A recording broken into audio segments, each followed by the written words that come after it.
Tingginya intensitas hujan di kawasan Kabupaten Tanah Datar sore tadi membuat air terjun Lembah Anai meluap.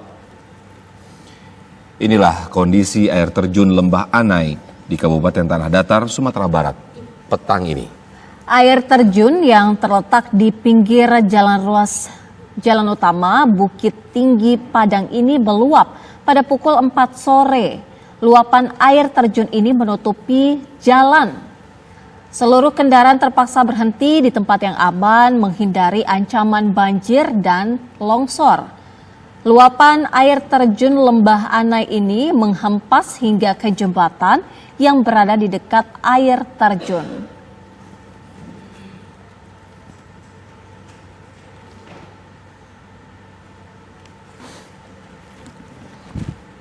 Air terjun